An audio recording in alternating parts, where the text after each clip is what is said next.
ஒரு புரோட்டா கடைக்கு இவ்வளோ ஒரு கூட்டமா அப்படின்னு சொல்லிட்டு தான் நானும் பாத்தீங்கன்னா வண்டியை ஸ்டாப் பண்ணிட்டு நானும் என் ஃப்ரெண்டும் பாத்தீங்கன்னா இப்படி ஒரு கடைக்கு வந்து ஆக்சுவலா வந்து சாப்பிட வந்திருந்தோம். இங்க வந்து பாத்தீங்கன்னா கிட்டத்தட்ட 2000 புரோட்டாக்கு மேல ஒரு நாளைக்கு வந்து ஆக்சுவலா சேல் ஆகுதாமாங்க. கிட்டத்தட்ட நானும் வந்து இன்ஸ்டாகிராம்ல பார்த்து ட்ரெண்டிங்கா போயிட்டு இருக்க ஒரு கடைக்கு தான் நான் இன்னைக்கு வந்து ஒரு ஷூட் பண்ண வந்திருக்கேன். சூப்பரா இருந்துச்சுங்க. பார்க்கும் போது எனக்கு வந்து சாப்பிடணும் போல இருந்துச்சு.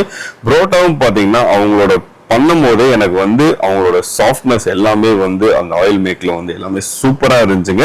நீங்களும் வந்து கோயம்புத்தூர் சைடு இருந்தீங்கன்னா மஸ்ட் போய் இந்த கடைக்கு கண்டிப்பாவே ட்ரை பண்ணுங்க. அண்ணன் பறக்க விட்டே இருந்தாரு. அங்க பாத்தீங்கன்னா கிட்டத்தட்ட போட்டு கல்லுல எடுத்துட்டே இருந்தாங்க. சூப்பரா இருந்துச்சு. ஒரு சின்ன குழந்தைங்களுக்கு ஒரு ஃபேமிலிக்கு பட்ஜெட் ஃப்ரெண்ட்லியான ஸ்பாட்னு கூட சொல்லலாம். நீங்களும் கண்டிப்பாவே விசிட் பண்ணுங்க. இதுக்கு பாத்தீங்கன்னா நம்ம டிஎம்ல வந்து லொகேஷன் கமெண்ட் பண்ணுங்க. நான் உங்களுக்கு எல்லாமே வந்து சென்ட் பண்ணி விடுறேன்.